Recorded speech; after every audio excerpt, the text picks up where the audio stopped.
Allahumma salli ala sayyidina wa maulana Muhammadin salatan tukhrijuni min dhulumatil wahmi wa tukrimuni binuril fahmi wa tudihu li ma ashkala hatta yufhama innaka anta ta'lamu wa la a'lamu innaka anta 'allamul ghuyub.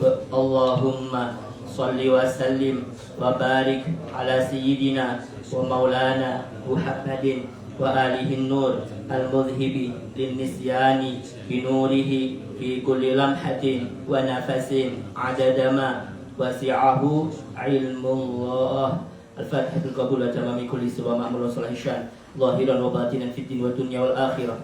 Wal-Fatihah al-hadratin nabi sayyidina maulana Muhammadin sallallahu alaihi wa alihi wasallam. ثم أرواح جميع مشايخنا ومشايخ مشايخنا وجميع آبائنا وأمهاتنا وجداتنا وجدتنا وأعمامنا وأماتنا وأخوالنا وخالاتنا وذوي أرحامنا وقرابتنا وجميع أحبابنا أجمعين أن الله الكريم يغفر لهم ويرحمهم ويعلي درجاتهم في الدنيا والدنيا والآخرة وعلى هذه النية ولكل نية صالحة. الفاتحة.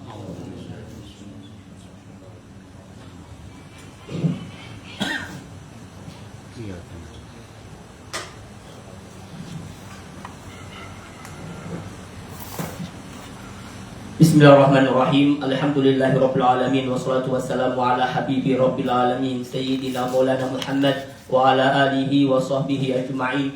Subhanallah walhamdulillah wa la ilaha illallah wallahu akbar wa la haula wa la quwwata illa billahil aliyyil azim. Adada kulli harfin kutiba wa yuktabu abadal abidin wa dahrat dahirin. Subhanaka la ilma lana illa ma 'allamtana innaka antal alimul hakim. Rabbi shrah li sadri wa yassir li amri wahlul 'uqdatam min lisani yafqahu qawli bijahin nabi wa sahbi wal ali amma ba'd.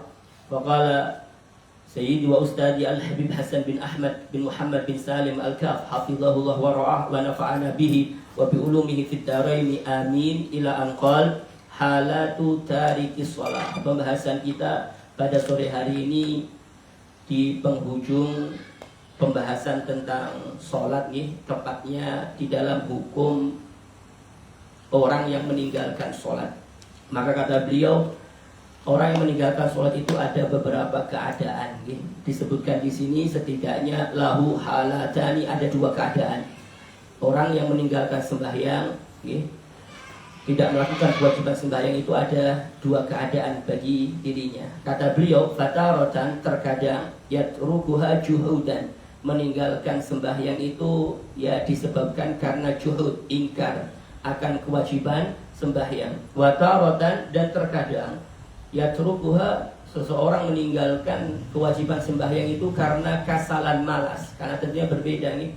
Kalau seseorang meninggalkan sholat, kewajiban sholat dia tinggalkan karena ingkar sama karena malas, itu berbeda. Yang pertama, ya, kata beliau, idza tarakaha juhudan, apabila ada seseorang meninggalkan sholat itu karena ingkar atas kewajiban sholat 5 waktu atau kewajiban sholat fardu. Maksudnya adalah mu'taqidan, dia meyakini annaha, bahwasanya sholat 5 waktu nih, sholat wajib, ghairu wajibatin, tidaklah wajib hukumnya. Kalau ada orang mengatakan sholat subuh itu tidak wajib, sholat yang 5 waktu itu tidak wajib, maka hukumnya huwa kal murtaddi, maka ia layaknya seorang yang sudah murtad, keluar daripada Islam. Demikian karena ingkar kewajiban sholat. Hukmuhu, adapun hukumnya berdasarkan dalam agama, tajibu istitabatuhu, wajib dimintai pertaubatan. Jadi intinya wajib kita mendatangi seorang qadhi, seorang hakim, ada kewajiban untuk meminta kepadanya agar dia bertobat kepada Allah.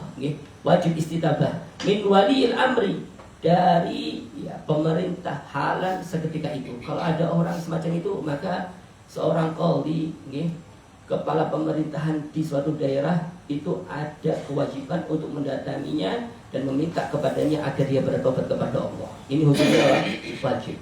Fa illam yatub, kalau tidak bertaubat Bapak sekalian, sudah diminta untuk bertobat kok enggak bertaubat nih orang, maka yuqtal, maka dia dibunuh. Bidorbi unuqihi bisayfi, dengan memenggal kepalanya dengan pedang. Hukum ini dalam agama nih, dalam agama tidak main-main. Kalau kita menegakkan ya hukum syariat ya kayak gini. Sanksi bagi orang yang meninggalkan sholat, diminta pertanggungjawaban, diminta pertobatan, tidak mau maka dipenggal. Bapak sekalian, ini hukum dalam agama. Jadi sudah bisa kita lihati lah, bisa kita amati bahwasanya kewajiban sholat itu bukan kaleng-kaleng, amat sangat diwajibkan oleh Allah Subhanahu wa Ta'ala. Sampai segitunya, ini sanksinya. Kemudian faida taqarrarat minhu ar-riddatu falustadabu fi kulli marratin. Apabila berulang-ulang nih dari orang tersebut ar-riddatu, kemurtadannya. Dalam artian gini, tak lagi milih pertobatan, dia bertobat.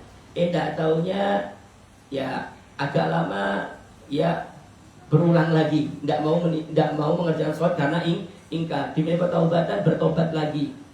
Kan berbeda ya. Kalau tadi kan diminta pertobatan, tidak mau bertobat, bersikukuh, tidak mau bertobat ya sanksinya dibunuh. Kan, tapi kalau dia itu berulang-ulang, gagal diminta pertobatan kembali, tidak taunya kambuh lagi, kambuh lagi ajiannya ini.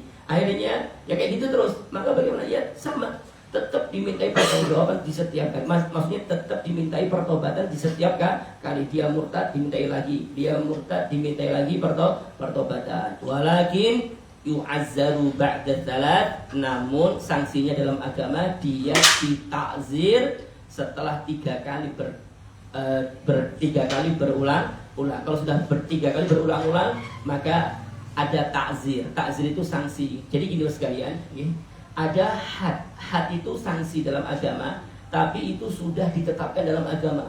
Kayak maaf kalau mencuri dipotong tangannya, itu haddan, atau mungkin ya kalaunya dia wanita atau laki-laki yang sudah nikah kemudian dia berzina maka dirajam sampai mati, itu adalah had dalam agama. Tapi kalaunya takzir itu sanksi juga, sama dengan had itu sanksi. Cuma kalau takzir ini, Bapak sekalian, ini yang menentukan adalah seorang kepala pemerintah. Biasanya itu ya sifatnya itu ya takzir itu tambahan, sanksi tambahan, tambahannya, bukan yang ditetapkan di dalam agama. Karena kalau ditetapkan dalam agama yang sudah ditetapkan tidak bakal berubah, itu namanya had. Ini namanya had. Tapi kalau takzir ini dari ya kepala pemerintahan setempat. Intinya nanti bisa ya bervariasi tergantung dari takzirnya. Karena memang itu murni dari ya kepala pemerintah atau Amirul Mukminin dahulu, Amirul Mukminin semacam itu nih. Ini sedikit perbedaan antara had sama takzir. Nah, di sini kan tadi kalau had dan tadi ya dibunuh itu secara had, dan kalau dia tidak mau bertobat. Tapi kalau dia bertobat, kemudian mengulangi lagi bertobat lagi 3 kali berturut-turut, 3 kali maaf sudah berulang 3 kali, maka ditakzir. Ada sanksi tambahannya yaitu berupa takzir. Nanti sekiranya ya biar jerah itu seperti apa sanksinya, sekiranya itu biar jerah orang ini. Demikian. Kemudian kata beliau wala farqa bainar rajuli wal mar'ati, tidak ada perbedaan sama sekali antara laki-laki sama perempuan di dalam meninggalkan ini. Laki-laki meninggalkan sholat karena ingkar ya sanksinya kayak gini. Perempuan juga sama, kayak ini juga sanksinya. Demikian nih, tidak ada perbedaan.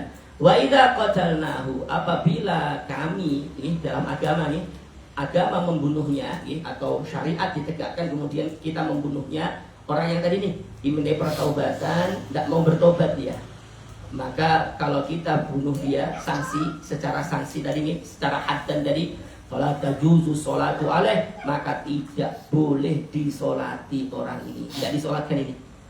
Orang yang meninggal ingkar kewajiban sholat, dimintai pertobatan tidak mau bertobat, kan saya dibunuh tadi. Kalau sudah dibunuh secara had dan secara sanksi tadi, maka tidak boleh disolati orang ini karena sudah keluar daripada Islam bahasanya ini. Wala yajibu ghuslu, dan bahkan tadi tidak boleh disolati dan bahkan tidak wajib dimandikan. Watakfinu, tidak wajib ditakfini, dikafani tidak wajib, wadafnu dan tidak wajib dikubur. Dalam agama maksudnya tidak wajib itu gini ya sekalian. Intinya kalau kita seorang muslim acuh tak acuh, tidak mau ngerawat jenazahnya, tidak apa, tidak dosa, karena tidak wajib. Kan karena dia seorang ya layaknya murtad, terserah urus sendirilah mau ditaruh kayak apa, tidak ada urusan kita, tidak ada tanggungan. Beda kalau dia seorang muslim, dia seorang muslim, dia beriman, kemudian kita telantarkan jenazahnya, ya kita berdosa. Bisa jadi sekampungan berdosa kalau tidak ada yang bertindak, karena hukumnya fardu kifayah kan demikian. Tapi kalau ini kan maksudnya itu tidak wajib, maksudnya apa? Tidak ada beban bagi kita, mau terserah mau jadi bangkai apa-apa, kecuali kalau nanti itu sekalian mungkin baunya itu membusuk, menyengat, ya karena menyakiti atau mengganggu orang lain, itu beda lagi. Itu nanti ya harus dikubur. Dan bisa juga kita diamkan sampai membusuk, sampai hancur, ya sekampungan baunya tidak enak, ya, demikian. Itu berbeda. Tapi pada dasarnya hukum awalnya itu adalah ya tidak ada kewajiban. Kalau memang disanksi dibunuh dari orang yang meninggalkan sholat karena ingkar ini. Demikian. Kemudian wa idza urida dafnuhu, kalau seumpama dikehendaki dikubur ini orang ini tadi ini, fala yudfanu fi maqabiril muslimin, maka hukumnya tidak boleh dikubur di kuburan kaum muslimin. Demikian, tidak boleh dikubur di ya dengan teman-temannya yang salib pokoknya yang bukan pekuburan orang muslim, tidak boleh. Gitu, haram hukumnya. Wa yajri dzalikal hukmu fi kulli man ankara mujma'an alaih. Dan ini Bapak sekalian, dan ini tidak berlaku hanya di dalam mengingkari kewajiban sholat, tapi mengingkari kewajiban yang lain yang sudah mujma' alaih, yang sudah disepakati oleh semua ulama. Semuanya tidak bakal ingkar kewajibannya. Seperti puasa Ramadan, itu kan kewajibannya itu sudah betul-betul wajib, tidak ada lagi yang berselisih pendapat itu tidak ada lagi sekalian. Sama seperti sholat, kewajiban zakat, yang zakat ini bukan saudara zakat ini sudah mujma' alaih dari ulama A sampai Z, tetap semuanya mengatakan itu adalah hukumnya wajib. 4 mazhab bakalan mengatakan itu hukumnya wajib. Ini namanya mujma' alaih, kewajiban yang memang sudah disepakati. Beda kalau gini, maaf saya ini mengingkari kewajiban, suatu kewajiban saya ingkari. Cuma menurut madhab yang lain itu tidak wajib, hukumnya sunnah, kan ada kayak gitu ya. Kalau kayak gitu, ya tidak sampai kayak gini hukumnya, tidak sampai kayak gini hukumnya. Beda kalau semuanya sepakat, kayak sholat fardu 5 waktu itu tidak ada yang mengatakan hukumnya sunnah, itu tidak ada. Itu disepakati dari zaman dahulu sampai sekarang. Kalau ada yang mengingkarinya, ini berarti dia mengingkari sesuatu yang sudah mujma' alaih bahasanya, yang sudah disepakati oleh para ulama. Kalau demikian, ya hukumnya seperti sholat tadi seperti mengingkari kewajiban sholat. Jadi di sini bukan hanya sholat, tapi adalah kewajiban yang lain yang sifatnya itu sudah mujma' alaih, disepakati akan kewajibannya. Tidak ada mungkin salah satu dari mereka yang mengatakan itu tidak wajib. Demikian. Dan makluman minad dini bid-darurah.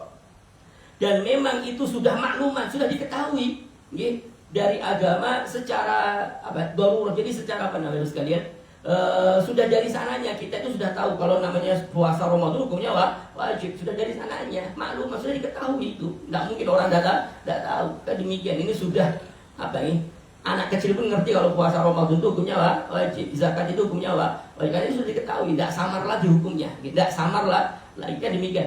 Kalau semacam itu, ya hukumnya tadi bisa jadi layaknya seseorang mengingkari kewajiban sholat. Demikian. Kemudian ini kata beliau, kasaumi wal haji wal zakat, seperti puasa Ramadan, seperti berhaji, seperti zakat, itu kan sudah mujma' alaih, karena semua itu mengatakan itu hukumnya wajib, tidak mungkin tidak. Demikian. Kama qala sahibu Sofati Zubat, kufrul mukallaf ikhtiyaran di huda walau li fardin min salatin jahada wa tajibu istitabatul liman yumhala in lam yatub fawajibun an yuqtala wa ba'du la yuksal wa la yusalla alaihi ma muslimin dafnan kalla. Kemudian selanjutnya yang kedua sekalian, pembagiannya adalah atau keadaan yang kedua adalah idza tarakaha kasalan. Beda halnya kalau orang tadi yang meninggalkan sholat itu karena kasalan, karena malas Tatkala ditanya kenapa Anda kok tidak sholat, ya males lah, daripada sholat ya santai-santai aja, ngopi-ngopi lah, males lah pokoknya gitu. Namanya orang lah ada aja, karena memang sholat itu berat sekali Jadi meninggalkan sholat itu karena malas. Dia tahu ini hukumnya wajib, dia sadar ini hukumnya wajib, tapi dia malas.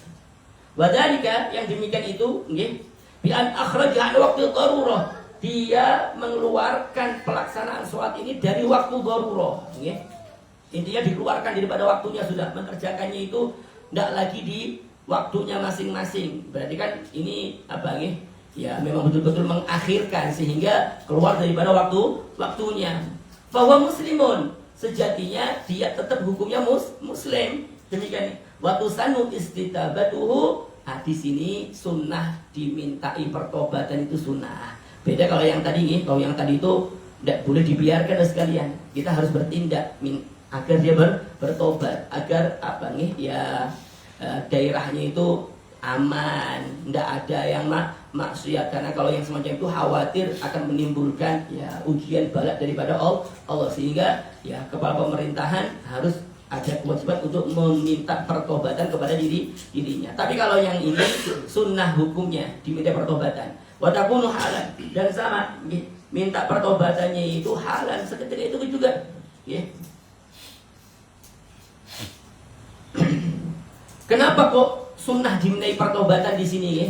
Kok yang tadi itu hukumnya wajib dimintai pertobatan yang pertama, yang kedua hukumnya sunnah. Alasnya gini, yang kedua ini seperti apapun itu, ya, walaupun dia nggak sholat, tapi kan dia tahu, yakin ini hukumnya wajib.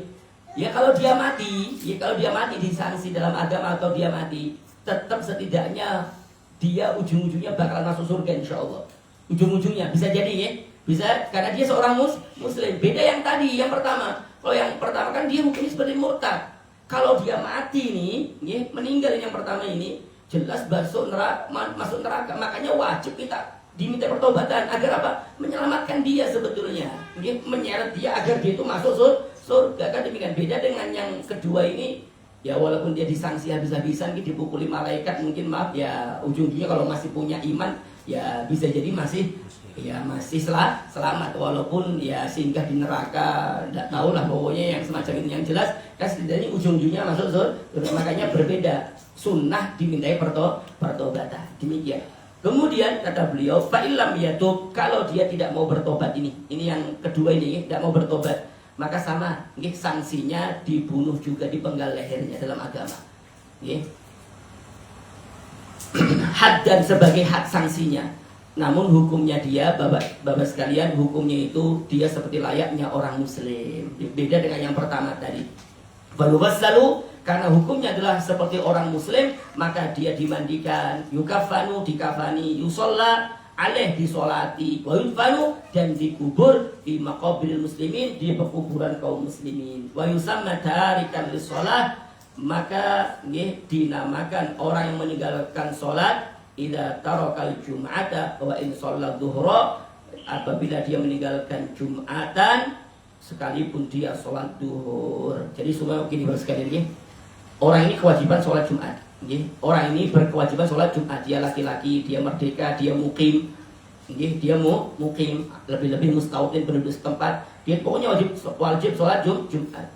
Dia tidak mau Jumatan. Dia sholat duhur. Saya tidak mau Jumatan di masjid, saya sholat duhur di rumah. Yang lain Jumatan, dia sholat duhur. Maka sama, orang ini pada dasarnya tetap dinamakan orang yang meninggalkan sholat. Karena tidak sah Jumatannya. Karena dia ini dituntut untuk melakukan Jumatan. Beda kalau dia itu tidak wajib Jumatan. Dia seorang musafir, dia bepergian, kemudian dia di dalam hotel atau di rumah, dan dia dalam keadaan musafir ini, dia tidak sholat Jumatan, dia di rumah sholat duhur. Boleh tidak? Ya boleh. Walaupun di masjid itu orang-orang lagi sholat Jumatan, tidak apa-apa.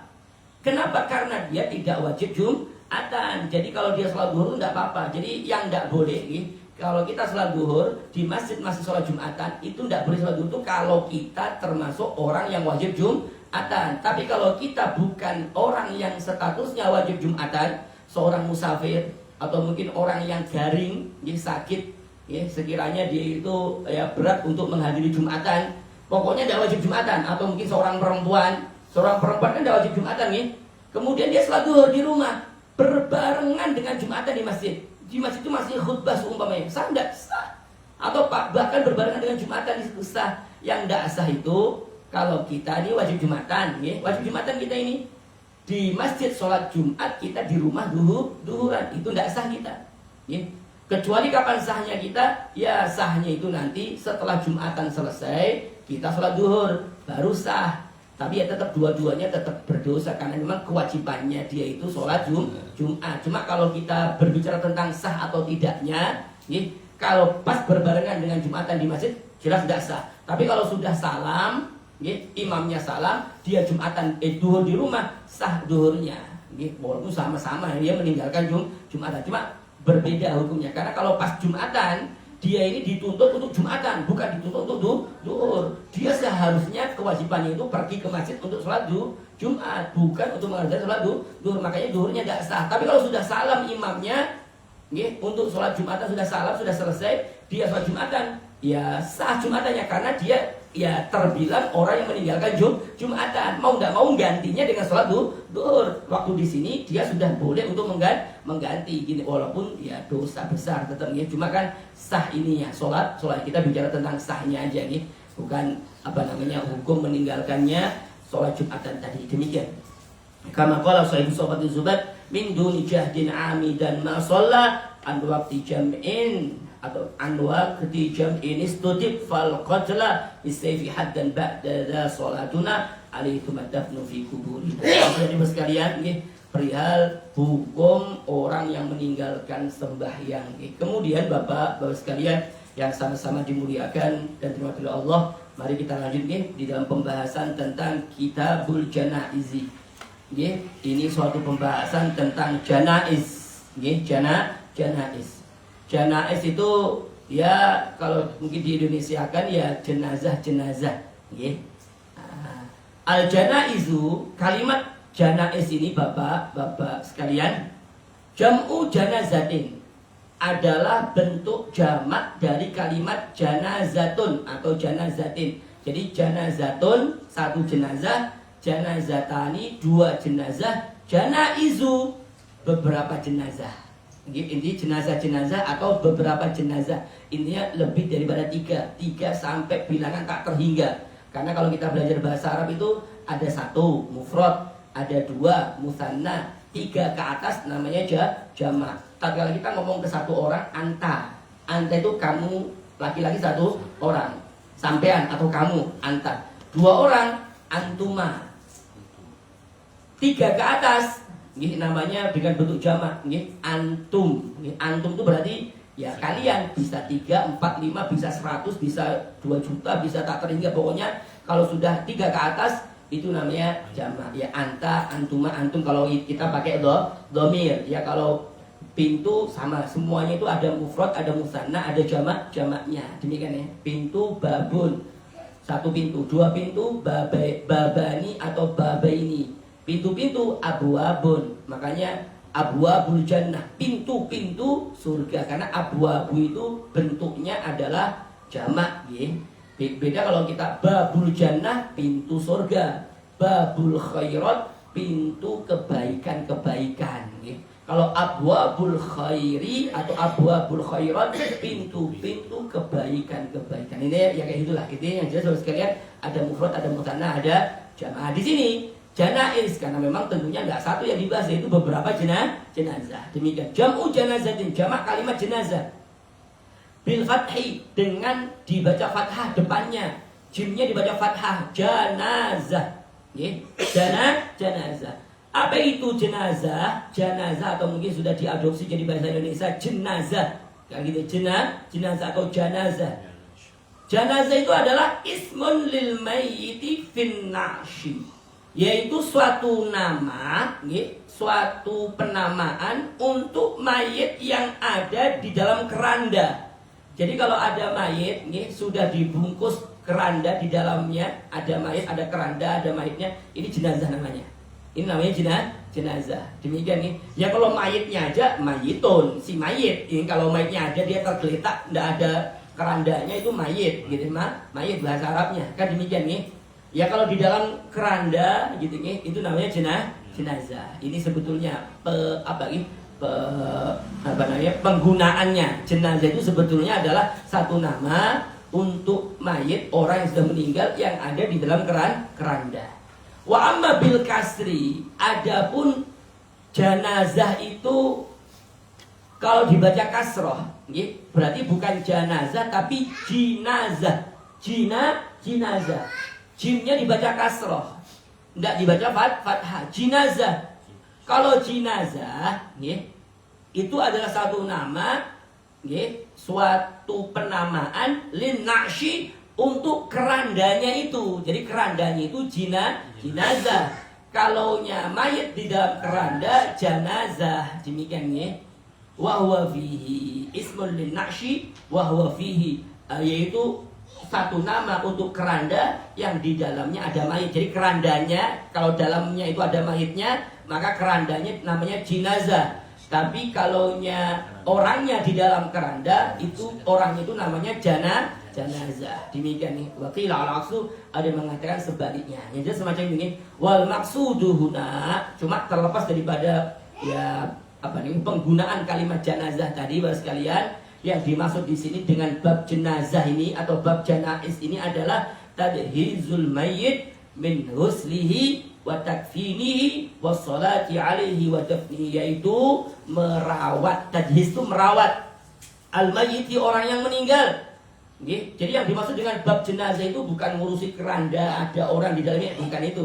Berarti yang diurusi apa? Maksudnya sebetulnya diurus itu adalah yang merawat si mayit, daripada memandikan, daripada mengkafani, daripada mensolatkan, dan daripada mengkuburnya. Itu 4 macam nih. Ini nanti hukumnya ya secara keseluruhan, secara garis besar hukumnya fardu kifayah. Harus ada yang menanganinya, yaitu meliputi 4 macam nih: memandikan, mensolatkan, mengkafani sebelumnya, mengkafani, mensolatkan, dan mengkuburnya. Itu kewajiban dan hukumnya fardu kifayah. Demikian.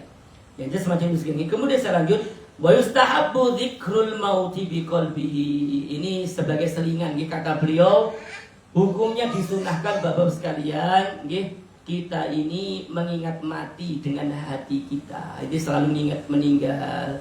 Jangan dikira kita ini saya hidup lawas, masih umur 40 tahun berarti masih 25 tahunan lah, santai-santai aja dulu. Nggak bisa juga kayak gitu, karena bisa jadi 40 tahun sudah meninggal kan banyak juga. Bahkan di bawah itu yang meninggal sudah banyak juga, kan demikian. Intinya saling mengingat akan yang namanya mati, biar kita ini lebih gemar lagi untuk beribadah kepada Allah, lebih semangat lagi untuk mendekat kepada Allah Subhanahu wa ta'ala. Kan demikian. Ini harus mengingat mati dengan hati. Jadi mengingat mati itu bukan dengan lisan, mati, tapi hatinya tidak mengena, tidak kayak gitu juga. Intinya dengan hati kita mengingat bahwasanya kita bakalan meninggal.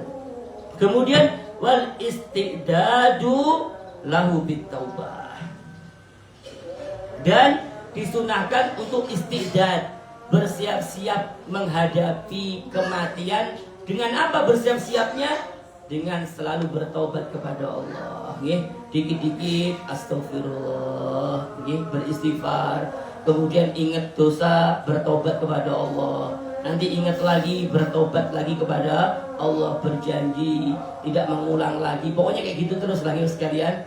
Dan karena beristighfar dan bertobat itu tidak ada ruginya, pasti untungnya, baik dunia dan akhirat. Diulang-ulang terus. Karena gini sekalian, karena orang yang beriman itu dia tidak merasa cukup dengan sekali taubat. Maaf nih, saya berdosa besar, kemudian saya ini bertobat sekali aja, ibadah itu seakan-akan saya lupa dosa saya ini tadi. Itu tidak kayak gitu orang beriman.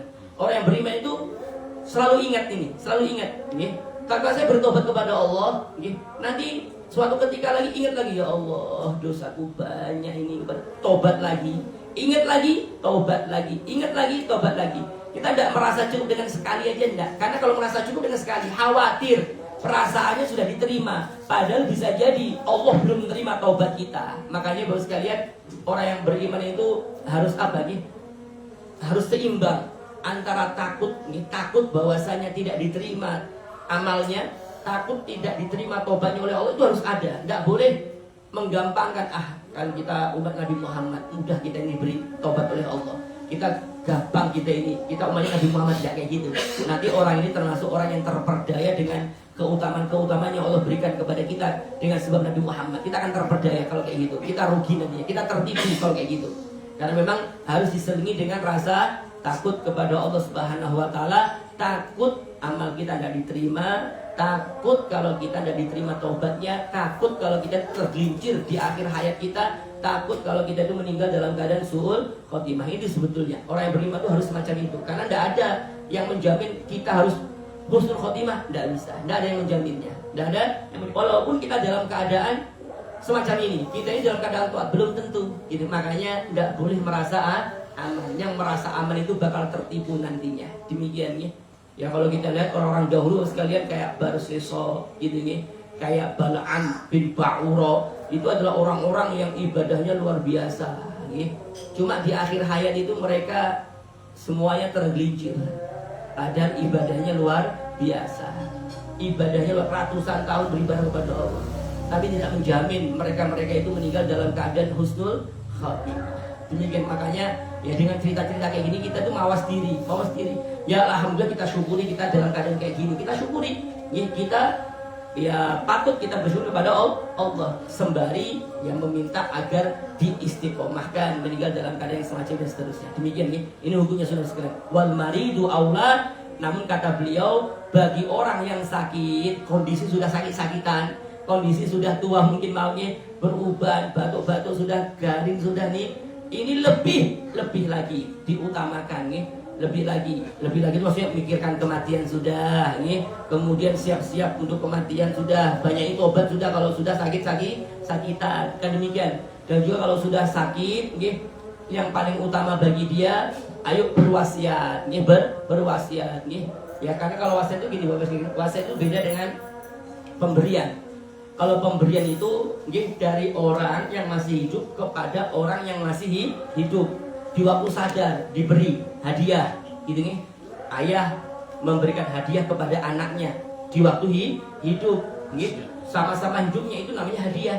Gitu. Kalau wasiat itu kan namanya juga wasiat nih. Ini nanti terlaksananya sepeninggal si mayit, sepeninggal si yang wasiat tadi. Kalau biasa di sini orang tuanya meninggal baru dilaksanakan wasiatnya. Kan demikian. Beda dengan warisan juga. Kalau warisan itu memang harta yang ditinggal oleh si mayit memang, dan itu memang ada hak-haknya.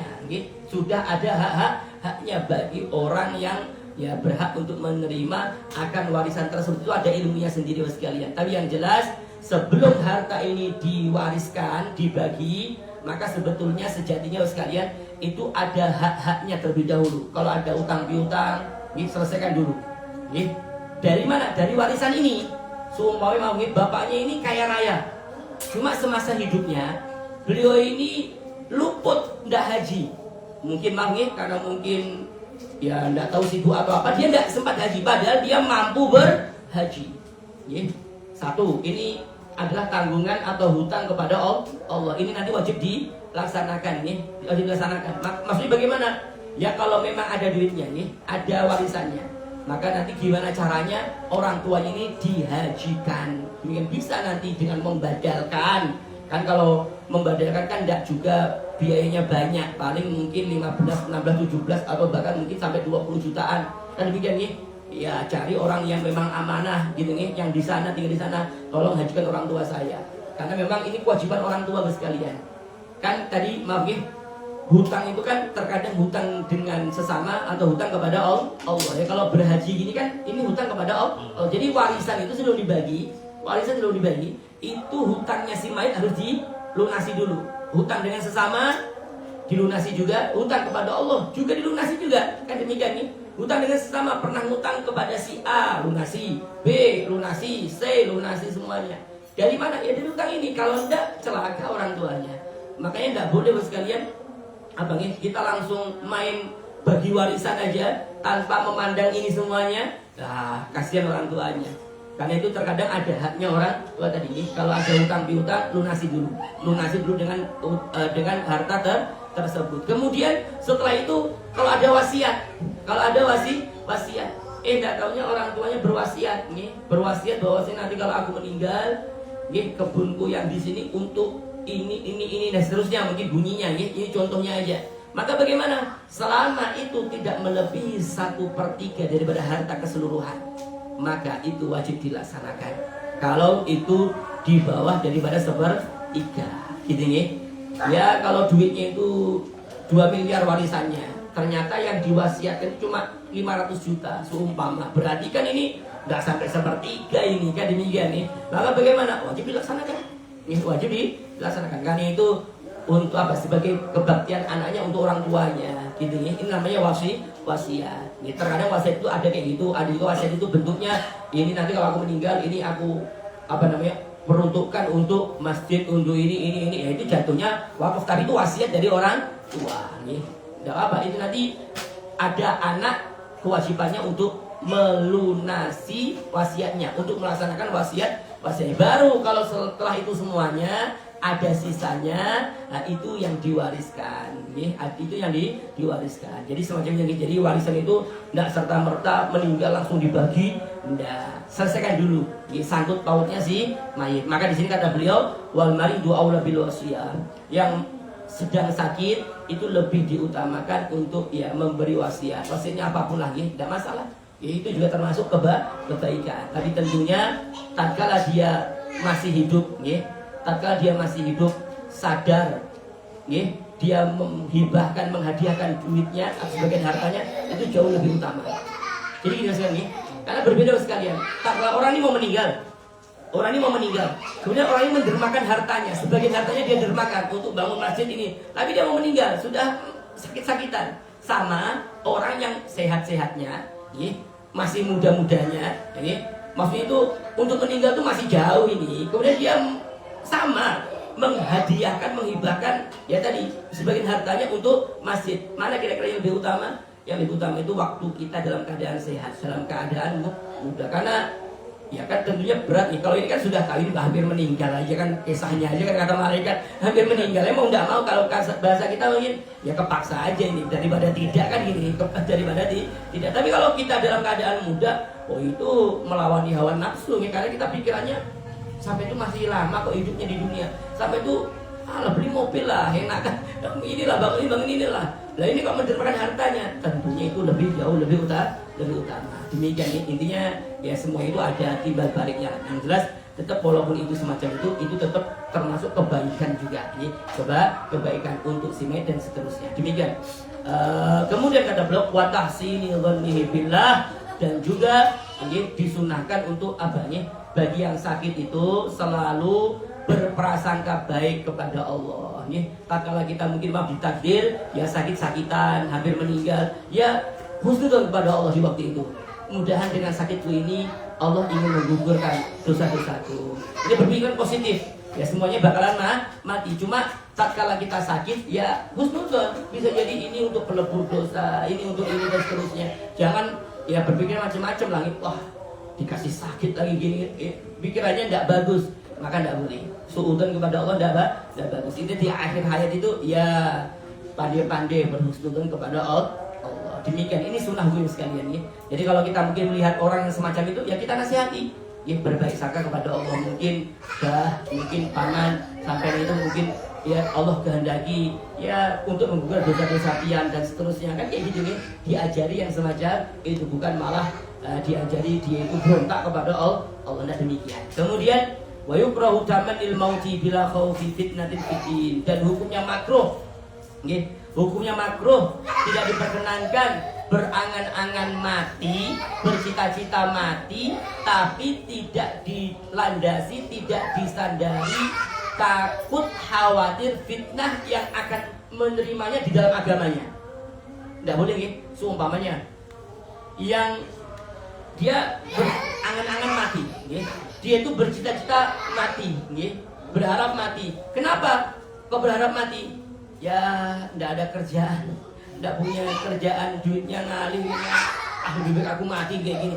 Nah kalau kayak gitu tidak dianjurkan sama sekali, tidak boleh putusan semacam itu, hukumnya makruh kalau kayak gitu. Ya kecuali kalau kayak gini lagi, ya Allah, dia tuh bujur-bujur dalam hatinya, melihat ya Allah fitnah di mana-mana. Ya Allah, aku ini khawatir akan terkena fitnah akhir zaman. Akhirnya nanti aku khawatir tergelincir di akhir zaman. Akhirnya aku jadi orang kayak gini.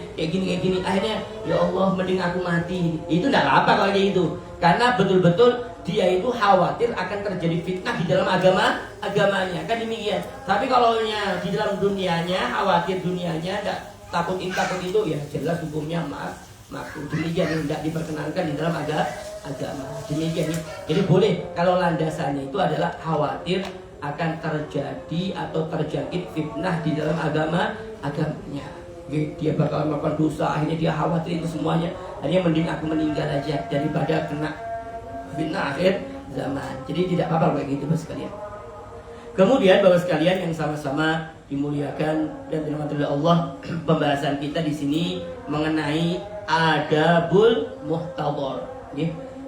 Beberapa adab bagi orang yang muhtadhar.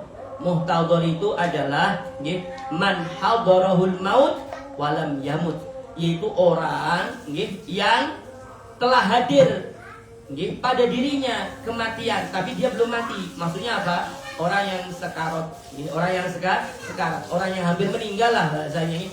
Orang yang hampir meninggal, dia belum meninggal, sudah hadir, kematian sudah hadir. Maksudnya kan kalau meninggal itu sekalian, itu tidak langsung mati itu enggak nih. Karena terkadang meninggal itu dari bawah dulu, dari kaki dulu, kakinya itu sudah tidak bisa digerakkan, naik lagi ke atas, naik lagi sampai ke ubun-ubunnya, sampai ke kepalanya, kan demikian nih.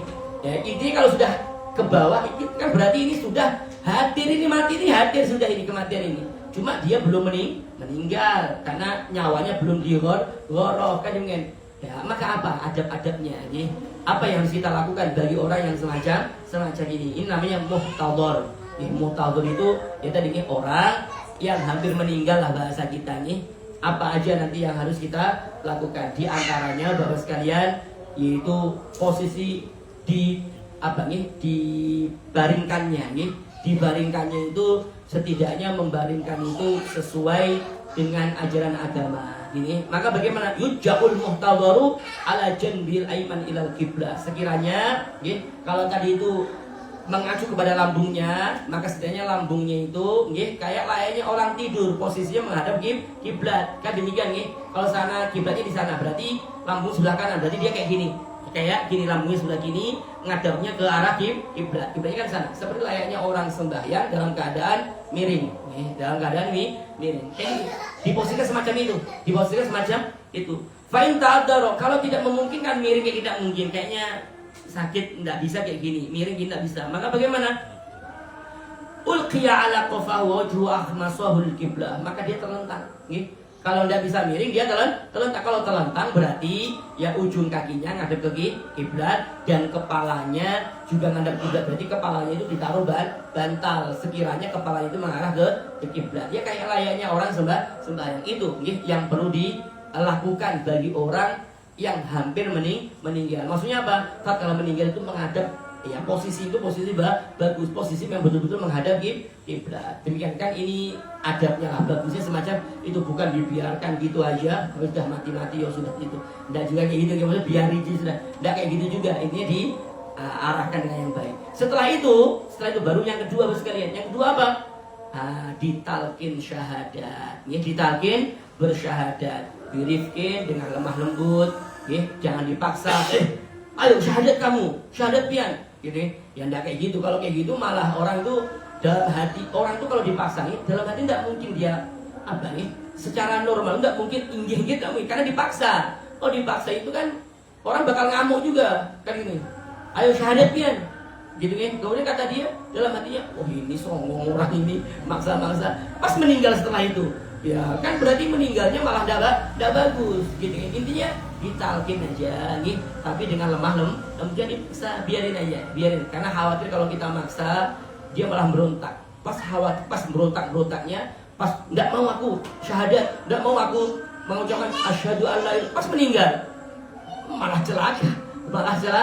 celaka kan demikian. Intinya pelan-pelan aja demikian. Nanti ada yang bagus Intinya insya Allah nanti kita akan lanjut lagi di dalam pertemuan yang akan datang. Wassalamualaikum di dalam bab ini, yaitu bab tentang adabul muhtadhar ini Bapak dan Ibu sekalian yang sama-sama dimuliakan dan dirahmati Allah.